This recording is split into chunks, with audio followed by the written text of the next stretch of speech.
Yes, my people, good day. Today we're working on a Mercedes E350 4MATIC and we have a fuel leak and we are tracking that down to see what's going on. So first thing we're doing is figuring out how to remove the seat.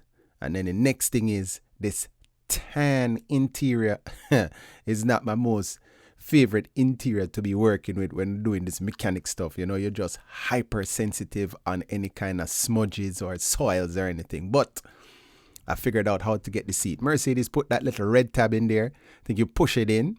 And then when you push it in now, you stick your finger in there and push it in. And when you push it in now, you just pick up on the seat, which is pretty neat. I was expecting something a little bit more difficult than that. You know, being Mercedes and everything, European and everything, and headache and everything. But it came out pretty easy.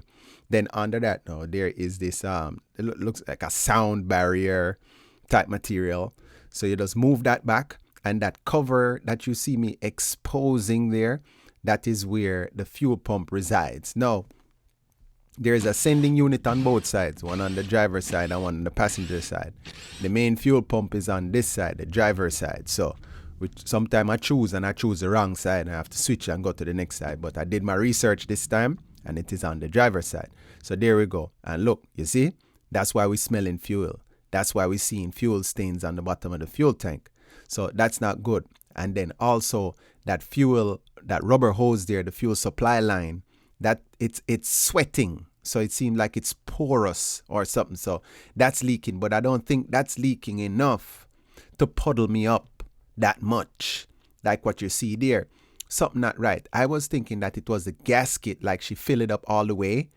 And sometime when the gasket leaks, if you put a full tank on it, it would be leaking, but it doesn't seem so. So let me start it up and then go back there and take a look while it's running to see where the fuel is coming from. But here we are. We're in here for one problem. Now we start it up. Now it's misfiring. Man, I'm not even going to focus on that right now. I'm just happy that it's running. I don't know where misfire conditions come from all of a sudden. Hey, you have to stay focused in this line of work sometime. Because, yo, let me tell you, hey, things just pop up. They're just vehicles come into the shop and I have to call the customer and be like, yo, what's the car doing this? And here's a classic response. Oh, no, it ain't never done that.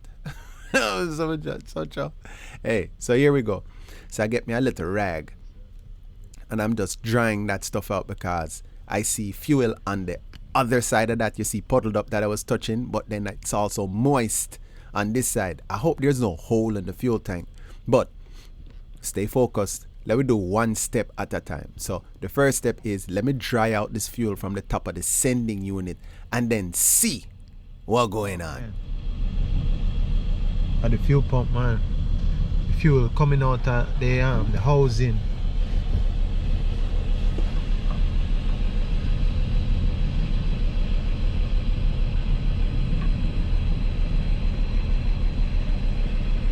Yeah. There's a crack. There's a crack in the housing right there. So as me dry it out, it come back out. So it need a fuel pump. Wow. Man. Always something. Wow, let me tell you. Coming for your belt. Hey, I said it before and I'll say it again. It's never just one thing when it is European. We'll trademark that. All right, so let's get to it. First thing we do is we unplug the connector from the fuel sending unit. Put that, I just tuck that stuff away. So I'm tucking it away under that sound deadening, because what happened is when we get in there with the tool to undo the ring for the sending unit, you know what I mean, you don't want it to get caught on those fragile wires or anything. Pull any wire out of the plug connector. You don't want no drama. This metal clamp here is a one-time use, so you just clip the head with the pair of dikes and just pull that off. And then now I'm using my trusty handy Lyle. This tool right here is this tool right here is the truth. I've had this thing for years and it works so nice. Look at this now. Look at that. See that? One time gone, you'd have to be fighting that. Hey, you see I put my hand over the line as I'm about to pull it off right there. Yeah, just in case there's any residual pressure, you don't want it going in your face or all over the car.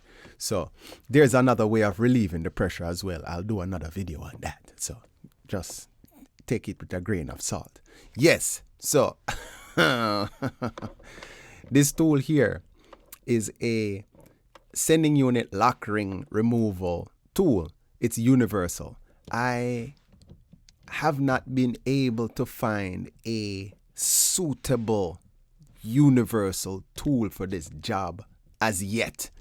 This one works, but it works kind of, it's better than no tool, but it does work.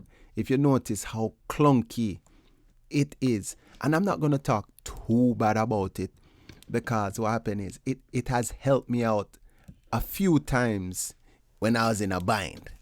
I was working on a fuel pump for a Dodge Ram 1500, and that thing was on super tight, and this really came through it really came through. The tools I find that are rigid for like a certain size, it almost guaranteed that it will not be the right size for when it actually comes in the mail. So it has to be some form of universality to it. And this one works, but I'm sure there could be a better design. Maybe I need to design it myself. So it just takes a little bit of time. You see, I'm fiddling with it, setting it, fiddling with it, loosening it, tightening it, positioning it, fiddling with it. And then now, if it's not set right, you end up when you put the half-inch ratchet on it to turn it, then it's going to jump off and everything. It's just clunky. It would be nice to just, boom, drop a tool on it. But the thing is, I can't buy these tools from the manufacturer every time. And then the manufacturers make them all different sizes. So you can't use the Dodge one on the Mercedes one. You know, they go out their way to do that. They say, oh, hey, boss, this one will fit a Toyota. Nah. Make it a little bit bigger. Make the ring a little smaller. Or, you understand? I mean, they don't play nice. I'm just trying to tell you. These manufacturers don't play nice. So we get the ring off there now. So we're making progress. As I say, I'm not going to talk too bad about the tool because it does work. It's just a little bit clunky. It takes a little bit of time. So now, let us open the present. When I remove these, the first thing I usually do is I take the gasket out and move it out the way. I guess I could leave it there, but it's just one less thing that's bulking up and hindering your vision when you're trying to work on stuff in tight places. Also, make sure that all the doors are open and make sure that the shop is open because we have an open fuel tank here and the fumes become overwhelming. See, I'm opening up the box here, looking at the part. And here we go. This is the conglomerate. The first item that I was showing you goes on the passenger side. But this is the fuel pump for the driver's side. You see that? That is a fuel pump, ladies and gentlemen. All that. There once was a time when a fuel pump was just a pump. You understand? And they started to grow. And they started to call them sending units. Now they're called fuel control modules. And this is what you're getting. All of that conglomerate. And the reason for that is they're using saddlebag tanks. So you have a deep side on driver's side. Then you have a hump in the middle, then you have a deep side on the passenger side. So you need all these hoses to siphon and pump and recirculate, all of that drama to make the car run. Boy, let me tell you, hard plastic lines and everything. So all of that has to now be fished from the driver's side, fish it over to the passenger side when we remove this old piece out here.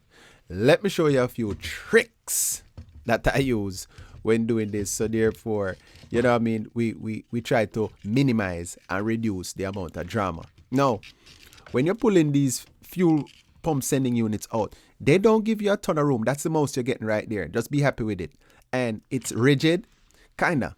It's rigid, and you don't want to hurt the float on the sending unit. Granted, we're changing this one, but the new one that you're putting in, you have to be very careful when you're putting it back in because it's kind of rigid and you have to pull on it a little bit. You don't want to bend or break the float because you put it all in there and then now the fuel gauge don't work.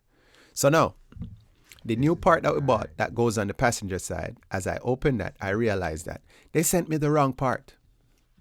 because the part that I had plugs and stuff on the top, and then this one doesn't. So that's another Mercedes thing for you there as well. You know, there's just so many variations to their models that it creates so many variations of parts, and you are almost guaranteed to not get the correct part the first time unless you're buying it from Mercedes by VIN.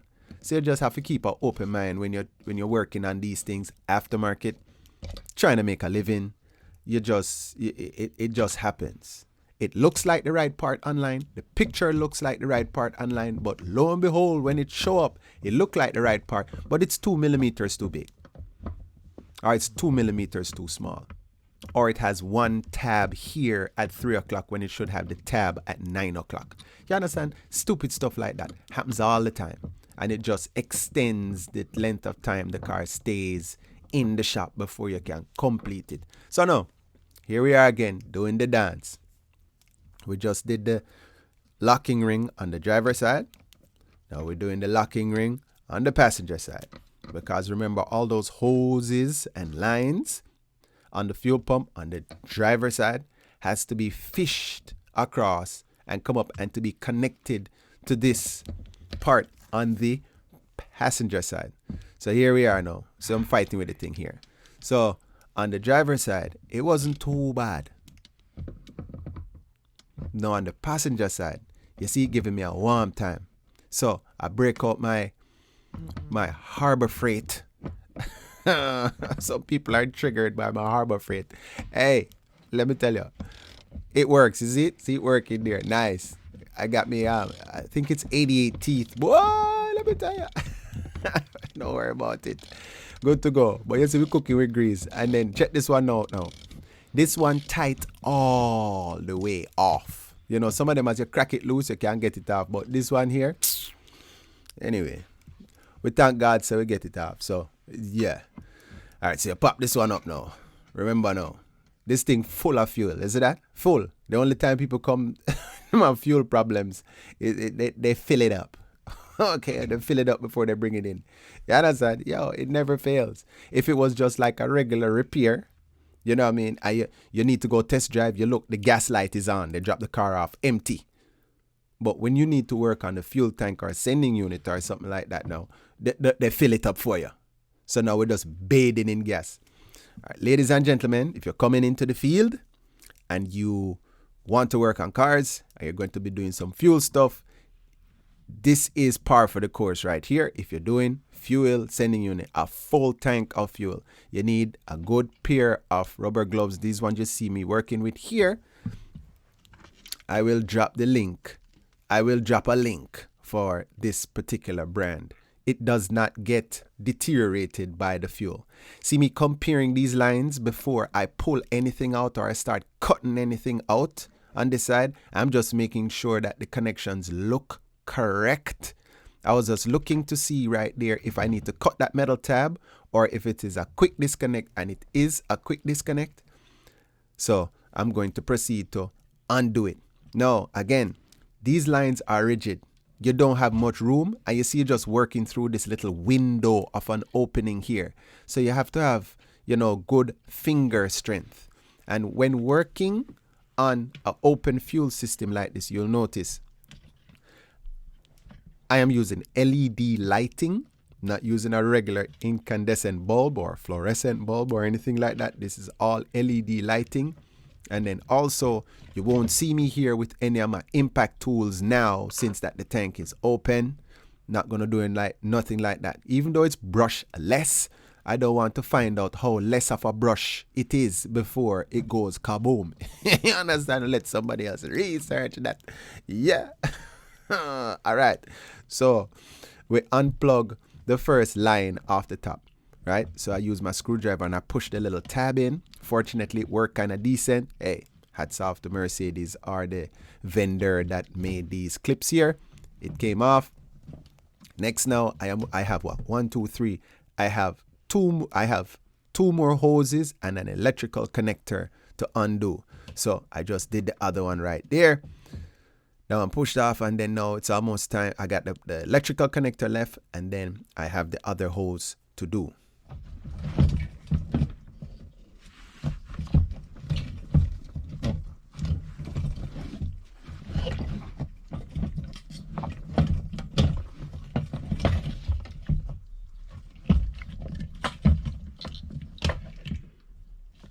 Fingertips are starting to get to feel the burn right about now. But so we get the plug undone, and we're almost there. Almost there.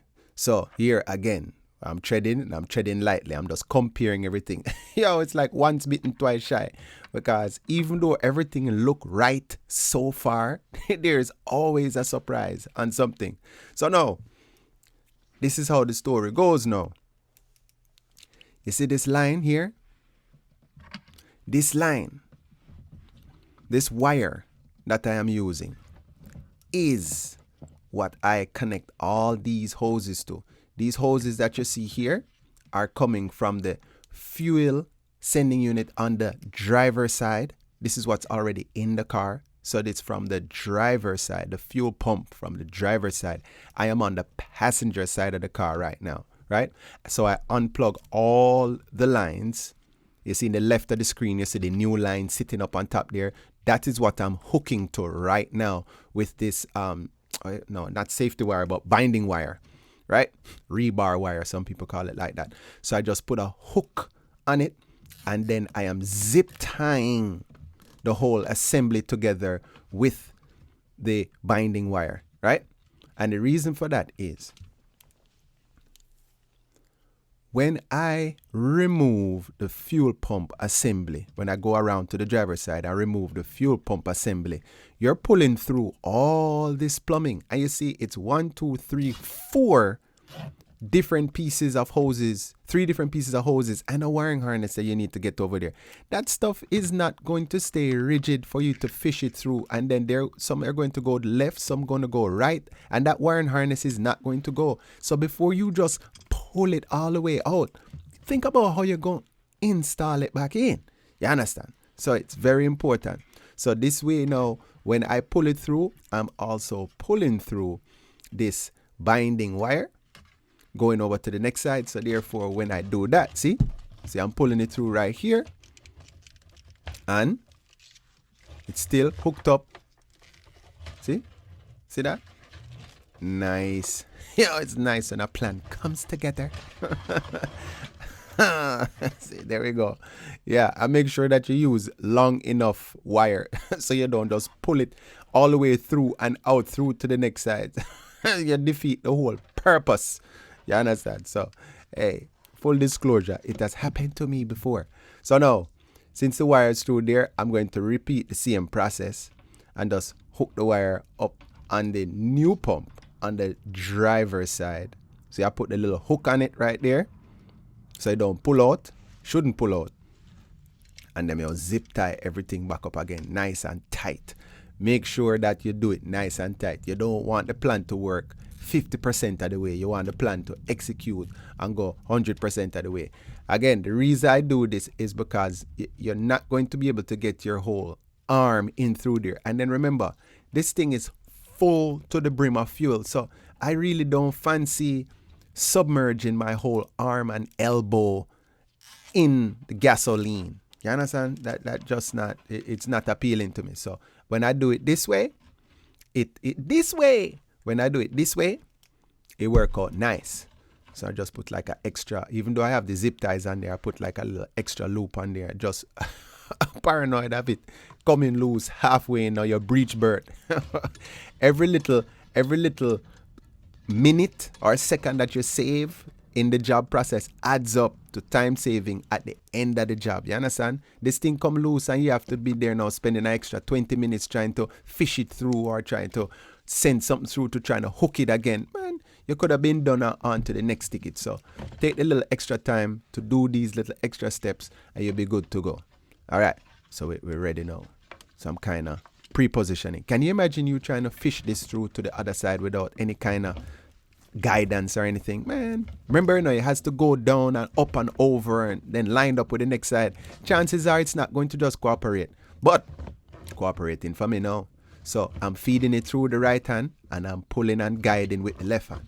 So I'm feeding with the right hand, I'm pulling and guiding with the left hand. So now, don't get too excited because anything can happen. But I just do this, fish it through, and then I just reverse the process, hook everything back up. Thank you for watching. Have a nice day. Bless. Yeah! And don't forget to go and subscribe to my YouTube channel,